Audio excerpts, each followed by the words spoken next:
바울은 지금 감옥에 있습니다. 감옥에 있으면서 감옥 밖에 있는 빌립보 성도들에게 기뻐해라. 자기의 미래가 어떻게 될지 몰라요. 거기서 죽게 될지 또 사랑될지 모릅니다.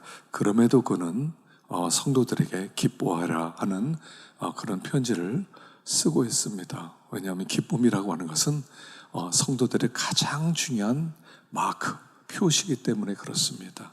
그래서 기뻐하는 사람, 성도들은요 기뻐할 수밖에 없는 사람이에요. 우리가 조금만 생각해 보면, 조금만 묵상해 보면 우리가 어떤 사람인지 조금만 알면 우리는 어떤 상황에서라도 이 기쁨의 샘이 터질 수밖에 없는 사람이다 하는 것입니다. 그래서 성도는 기뻐하는 사람이다 하는 것입니다. 자, 19절에 보면 이렇게 말씀을 합니다. 19절 시작. 이것이 너의 간구와 예수 그리스도의 성령의 도우심으로 나를 구원에 이르게 할 줄 아는 거로. 바울이 지금 감옥에 있다고 그랬죠. 감옥에 있어서 어떻게 될지 몰라요. 그런데 그가 그 감옥에 있으면서 나는 감옥에서 풀려날 거다 하는 그런 마음이 들었단 말이에요.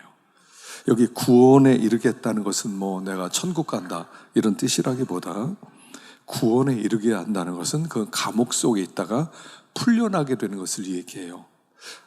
내가 감옥에 있어서 복음이 진보된다는 소리를 듣고 난 참 기쁨이 있다. 그러면서 근데 가만히 생각해 보니까 내가 풀려날 것 같다 하는 생각이 든다. 그런 감동이 왔다는 거예요.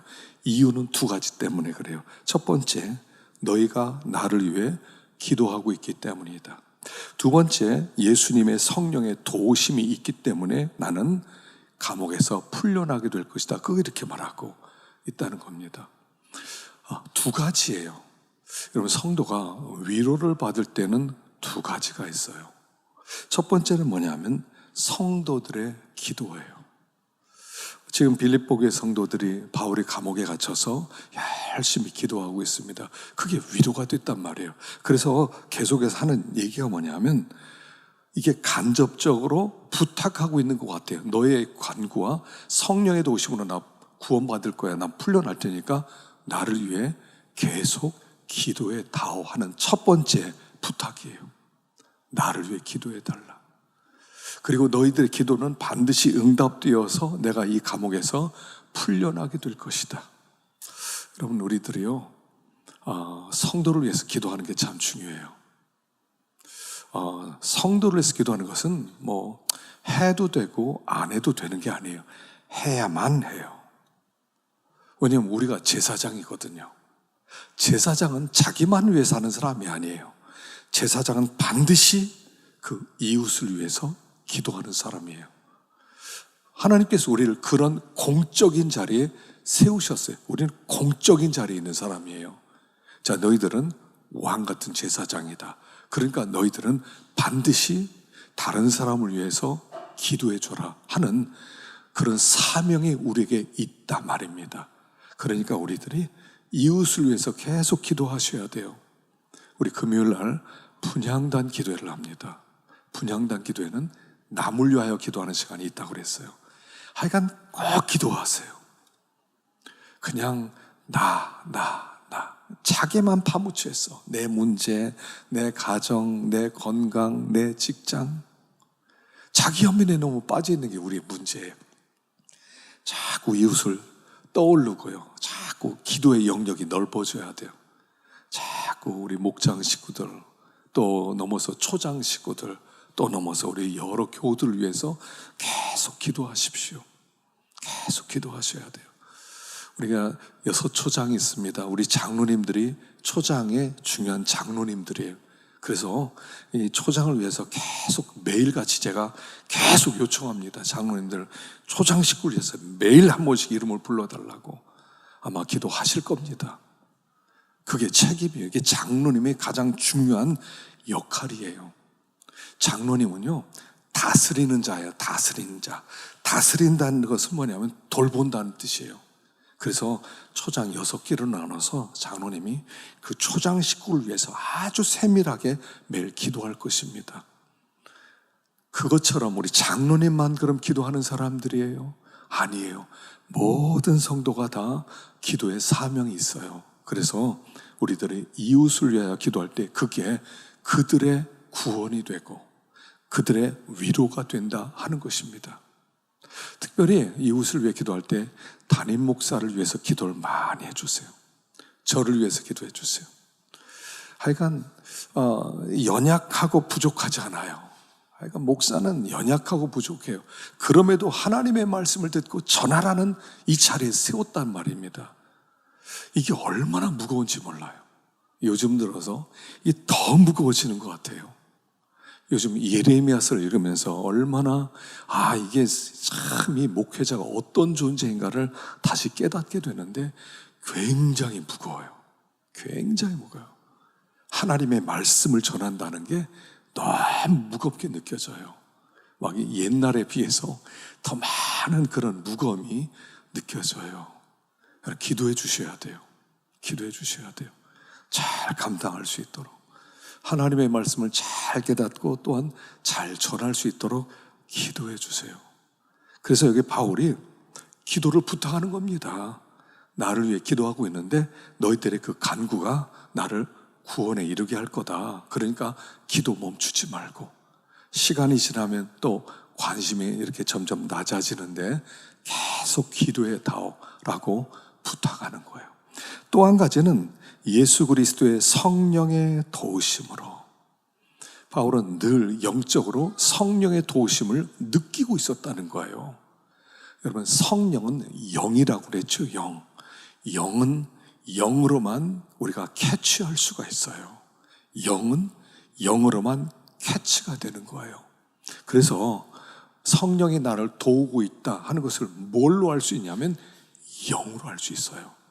그래서 우리 안에 중생한 영이 하나님 앞에 정결하게 되어서 하나님에 대한 갈망과 간구하는 마음이 있으면 반드시 성령이 나를 도와주시고 있다는 것을 금방 느껴요.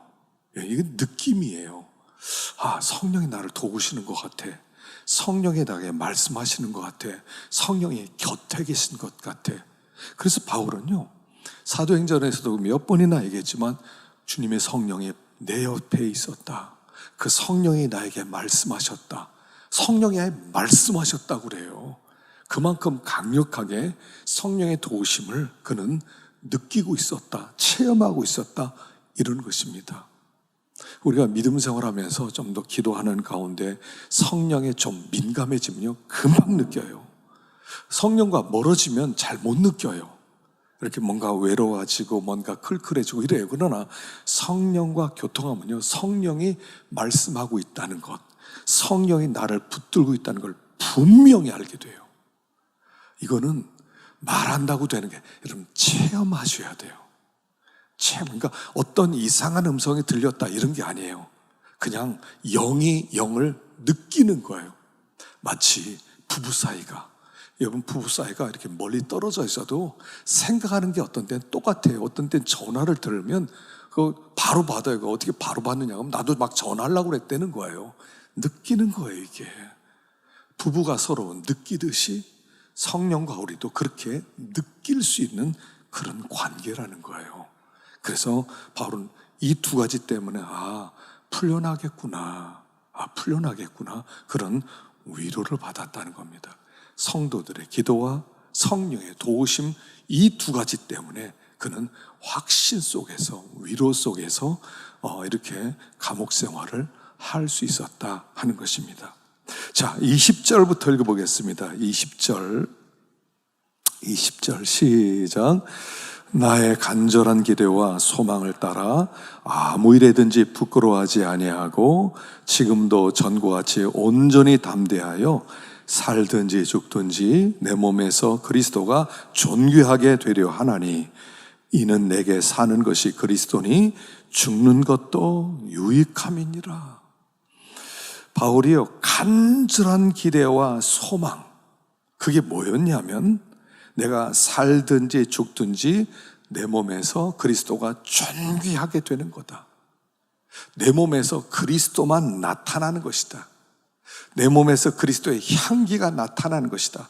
사람들이 나 자신을 보면서 바울을 보는 것이 아니라 그리스도를 봤으면 좋겠다. 이게 그의 간절한 기대와 소망이었다는 거예요. 그래서 그의 삶의 목적을 21절에 이는 내게 사는 것이 그리스도니 죽는 것도 유익함이니라. 내 삶의 목표가 그리스도라는 거예요. 내 몸에서 그리스도가 존귀하게 되고 그리스도께서 영광을 받게 되고 그리스도께서 알려지게 되고 이게 내 삶의 목표다 하는 것을 지금 고백하고 있는 거예요. 자, 우리의 삶의 목표가 그리스도가 되어야 된다 하는 것입니다. 예수를 믿고 예수님이 내 안에 임하시고 난 다음에는 그때부터는 내가 주님과 하나가 되는 거예요. 주님과 하나가 되었어요. 내 생명이 내 것이 아니라 그리스도가 내 안에 들어와서 내 생명이 되었어요. 그러니까 이제부터는 내가 나타나는 것은 아무 의미가 없어요. 내가 영광을 받고 내가 알려지고 내가 인기가 높고 의미가 없어져요. 주님이 나타나되 주님이. 그래서 사는 것이 그리스도니 죽는 것도 유익함이니라 그래요. 살아있는 목표, 그리스도를 영화롭게 하는 거예요. 이게 우리가 복음을 전하는 목적이기도 해요. 오늘 점심에도 우리 전도 한 줄로 합니다. 복음 전하면요, 나갈 때는 힘들지만 돌아올 때는 위로 속에 돌아오는 게 전도죠. 여러분, 전도는요 어려운 게 아니에요. 오늘도 우리 청년 하나가 와서 어떻게 전도해야 돼? 난 전도 못해요 그러더라고. 그래서 야, 전도하는 거 쉬워. 전도할 용기가 없대요. 여러분, 전도 쉬워 이렇게 하면 돼요. 누굴 만났어요? 그러면 혹시 교회 다니세요? 예수 믿으세요? 아니요? 그럼 그래요? 저 교회 다녀요. 그 전도예요. 그게 전도. 보니까 이게 전도더라고요. 복음은 이런 거고, 우리는 죄인인데 예수님이 오셔서 죽으시고 십자가 죽으셔서 믿음 구원. 여러분, 몰라도 돼요. 그냥 교회 다니세요? 저 교회 다녀요. 교회 다니시면 좋겠네. 그게 전도예요. 내가 예수 믿는 사람이라고 알리는 것, 이게 전도예요. 어렵게 생각하지 마세요. 사람 데려오려고 하지 마세요. 어떻게든 사람 데려와야 돼. 그런 생각하지 마세요. 누누이 말씀드립니다. 우리는 사람을 설득시킬 능력이 없어요. 사람은 사람이 설득해서 데려오는 게 아니에요. 사람은 내가 말 몇 마디로 그들을 변화시킬 수가 없어요. 사람을 변화시키고 설득시키는 것은 오직 하나님만이 하세요. 성령님만 하세요. 우리는 톡으로 그냥 이렇게 얘기하면 나 예수 믿어요. 그럼 그 사람이 저 사람 예수 믿네? 그걸 인식하기만 하면 돼요. 저 사람 교회 다니는구나. 그럼 되는 거예요. 그럼 그게 그 사람 마음 가운데 저 사람 교회 다니는 사람이네. 이게 이렇게 새겨지기만 하면 돼요. 그러면 이게 하나님이 그때부터 일하는 거예요. 이 사람 마음 가운데 저 사람 예수 믿지? 이게 여기 새겨져요. 저 사람 예수 믿지? 근데 그게 그 사실에 예수가 새겨지는 거예요. 저 사람 교회 다니고. 그러다 아무 일이 없어요. 그러다 급한 일이 만나든가 어려운 일을 만나면 그 사람이 생각나는 거예요. 제가 어려운 일이 있어 상담 좀 하고 싶어. 나 이런 일이 있어. 이렇게 어렵고 찾아와요. 그러면요, 문제는 하나예요. 예수님 만나셔야 돼요. 그럼 되는 거예요. 그게 전도예요. 제가 이 전도가 이렇게 쉽다는 걸 항상 늦게 깨달아요. 전도 이렇게 안 해도 돼요. 그냥 저 예수 믿어요. 이러면 돼요. 저 예수 믿어요. 나 예수 믿어요. 이거 할 수 있잖아요. 전 예수 믿어요. 인상이 참 좋으신데요. 혹시 교회 다니세요? 그 전도예요, 그게. 전 안 다녀요. 옛날에 다녔었는데 안 다녀요. 그래요? 예, 알았어요. 근데 저는 교회 다니니까 좋더라고요. 그럼 되는 거예요. 예수 이름이 새겨지면 전도예요, 그게. 바울은 사람들이 나를 보면서 예수가 생각나면 좋겠다. 사도행전에 뭐가 나와 있습니까? 사도행전에 그 바리새인과 그런 제사장과 서기관들이 제자들 다 불러놓고 그리고 하는 게 뭡니까? 저건 예수와 함께 있던 사람 아니야? 베드로 보면서 예수와 함께 있던 사람 아니야.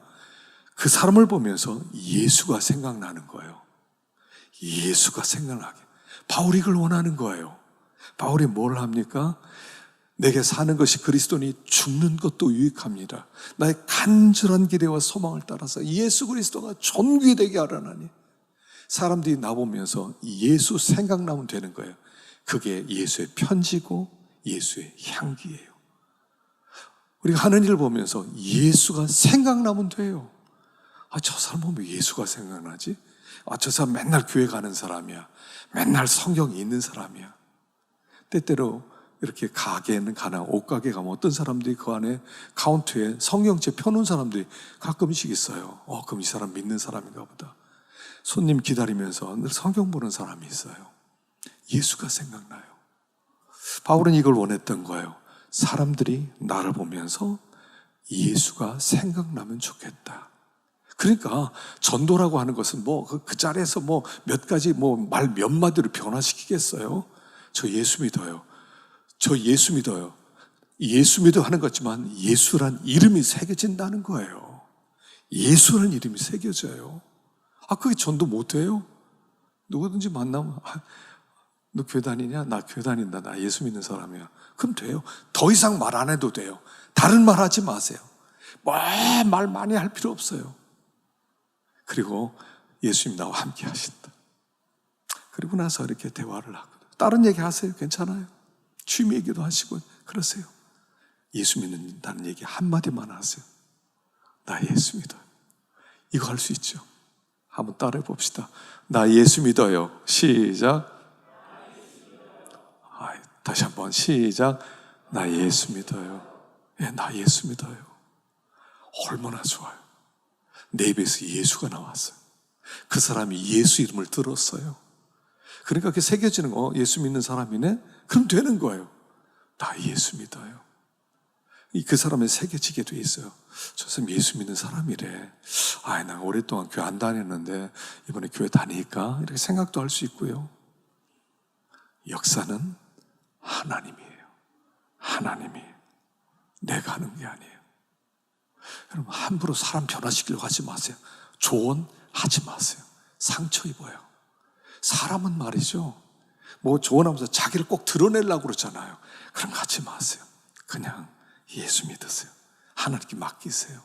뒤에서 기도해 주세요. 하나님 저 사람 붙들어 주세요. 저 사람 일으켜 세워주세요. 그럼 되는 거예요. 그럼 하나님이 다 역사해요. 바울은 내가 사는 것이 그리스도니까 죽는 것도 위가.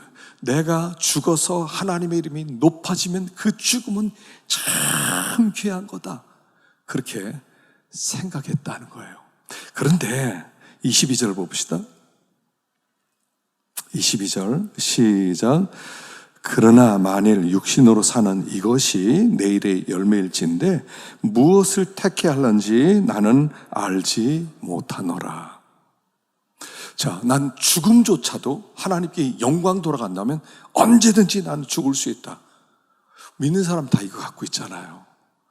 이미 생사의 문제를 우리는 뛰어넘은 사람이 되었어요. 예수를 믿으면 언제든 천국 가는 거예요. 언제 어떻게 죽더라도 천국 가는 거예요. 우리는 죽는 게 더 좋아요. 인생길 얼마나 어렵습니까? 요즘 이렇게 인생길 험하게 살아간 거 보면 얼마나 가련하고 참 불쌍한지 모르겠어요. 먹고 살기 위해서 그냥 열심히 일하고 가족 처자식 꾸리기 위해 열심히 일하고 얼마나 고생 많아요. 쉽게 사는 사람 어디 한 사람이라도 있습니까? 한 사람도 없어요. 보니까 다들 힘겹게 그냥 하루하루 주어진 짐을 살아가요. 우리 죽는 게 나아요. 말 죽어서 하나님 앞에 가는 게 얼마나 좋습니까? 그런데 22절이 있단 말입니다. 만일 육신으로 사는 이것이 내일의 열매일진데 무엇을 택할지 모르겠다. 죽어서 주님을 영화스럽게 하고 빨리 천국 가는 게 좋은데 하나님이 살려놓으신다면, 살아서 하나님께 영광이 되고 다른 성도들의 위로가 된다면 죽는 것과 사는 것은 무게가 같다는 거예요. 순교만 중요한 게 아니라는 거예요. 막 죽어서 순교해서 하나님께 빨리 가는 거, 이것도 중요하지만 살아서 나로 말미암아 다른 사람의 위로를 받고, 살아서 나에게 맡겨진 사명을 끝까지 감당해서 하나님 나라가 더 커진다면 이것 역시 순교만큼 중요한 일이다 하는 거예요. 그러니까 우리는 순교하는 사람이에요. 하나님이 그런 환경을 주셔서 전쟁이라도 터져서 예수를 믿고 그리고 죽을 수도 있지만, 하나님이 데려가지 않는다면 이 삶의 현장 속에서 나에게 주신 이 생명으로 최선을 다해서 하나님을 영원롭게 하는 것, 이것도 굉장히 중요한 일이다 라고 얘기하는 거예요. 여러분, 우리가 신앙생활 하면서요, 살아있을 동안에 건강관리 잘 하세요. 나는 그냥 빨리 죽는 것, 그렇게 생각하지 마세요. 생명은 사명이에요. 하나님이 나를 지금 살게 하셨어요. 그러면 사명이 있다는 뜻이에요. 우리는 생존이 목적이 아니에요.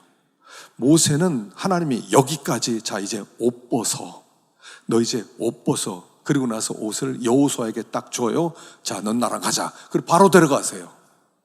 멋진 삶이에요. 살아있는 동안은 사명이 있다는 뜻이에요. 그리고 살아있는 동안에 이 사명을 충성스럽게 감당하세요. 건강관리 잘하세요. 건강관리 잘해서 아프지 마세요.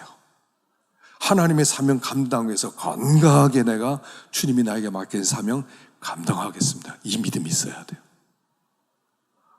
제가 이렇게 강단에서 주일날은 종일 서 있으면 막 허리가 아프더라고요. 그래서 어떤 분들이 의자에 앉아서 설교도 하고, 그래서 이거 안 되겠다 싶어서 이제 헬스클럽을 갔어요. 옛날에 헬스를 좀 다녔었는데, 그래서 맨날 등산 다니고 그러다가 안 되겠다 그래서 헬스를 좀 다니면서 정식으로 좀 배워야 되겠다 그래서 PT를 이렇게 몇 번 받았어요. 그리고 나서 그분이 기본적으로 운동하는 법을 가르쳐 주더라고요. 저는 헬스클럽이 이렇게 좋은 데인지 몰랐어요. 옛날에 제가 고등학교 2학년 때, 그때는 육체미 체육관이라고 그랬거든요. 육체미 체육관을 다녔어요. 근데 2달 다녔더니 이게 맨날 쇳덩어리 들었다 놨다 하기만 하고 너무 힘들어요. 그래서 제 머릿속에는 헬스클럽은 참 힘든 곳이다 그랬는데, 이번에 가보니까 완전히 현대가 됐어요. 그냥 들어가 기구에 앉으면 운동이 저절로 돼. 그렇게 만들었어요. 저절로 되게 만들었어요. 그래서 운동을 하루에 1시간 남짓 조금만 하잖아요. 그러면 금방 몸이 이렇게 회복이 돼요. 이제 서더라도요, 종일 서 있어도 안 아파요. 허리도 안 아프고 걷는 것도 걸을 수가 있고요. 이런 생각이 들어요. 내가 살아있는 동안 안 아파야지. 하나님이 나에게 맡긴 사명 감당하는데 건강 때문에 못한다? 그건 안 된다. 건강관리 잘하자. 음식도 잘 골라 드세요. 운동도 잘 하세요. 영적으로 또는 육신적으로 건강한 것을 유지하세요. 살아있다는 것은 사명이 있다는 뜻이에요. 그리고 그 사명을 귀하게 여기세요. 바울은 나는 죽어서 하나님과 함께 하는 게 훨씬 좋다. 그런데 하나님 나를 살려두셨다. 그러면 나는 죽는 것과 살아있는 것 뭐를 택할지 모르겠다. 그리고 나를 살려주시면 끝까지 내가 하나님의 사명 감당하겠다라고 생각하는 거예요. 하나님이 우리에게 살아있게 하셨어요. 그러면 그냥 먹고 살기 위해서, 생존하기 위해서 막 맨날 이런 게 아니에요. 하나님의 영광을 위해서, 사명 감당하기 위해서 건강도 잘 관리하세요. 생명은 귀한 거예요. 쉽게 버릴 생각하지 마세요. 빨리 나 천국 가야 돼, 빨리. 그런 생각도 하지 마세요. 하나님이 여기까지 하는 그 순간까지 우리는 달릴 수 있어야 돼요. 우리를 만나는 사람들이 위로를 받을 수 있어야 돼요. 나를 만난 사람들이 은혜를 받을 수 있어야 돼요. 존재하는 목적 자체는 한 가지예요. 살든지 죽든지 그리스도를 존귀하게 하는 것. 이게 우리의 목적이에요. 그래서 바울은 살아있는 것이 내 일의 열매일진데 무엇을 택할지 모르겠다. 또 다른 면은 이거예요. 살아도 기쁨이고 죽어도 기쁨이라는 거예요. 죽으면 하나님 주님 앞에 가서 주님과 연합되어서 은혜 너무 기쁘고, 살아있으면 성도들과 함께 교제하면서 또 위로가 되고 은혜 받는 덕을 끼치는 모습을 보면서 기쁘고. 그래서 여러분 아프세요? 그럼 병원 가세요. 좀 자꾸 결리세요? 가세요. 병원 가세요. 물어보세요. 우리 김영석 집사님도 있지 않습니까? 만나서 이게 옆구리가 자꾸 결립니다. 그러면 웬만하면 말씀 다 해주세요. 하나님이 우리에게 존재의 목적을 주셨다는 게 우리의 기쁨인 거예요. 존재의 목적이 있어요. 이게 우리의 기쁨이고요. 언젠가 우리는 하나님 앞에 가게 되겠지만 허무하게 끝나는 게 아니라 끝까지 맡긴 사명 감당하고요. 여러분 하여간 사람을 볼 때 좀 사랑스럽게 좀 봐주세요. 사람은요, 요새는 그런 생각 들어요. 사람이 다 부족해요. 돌아보면 부끄러운 것밖에 없고 돌아보면 후회스러운 것밖에 없어요.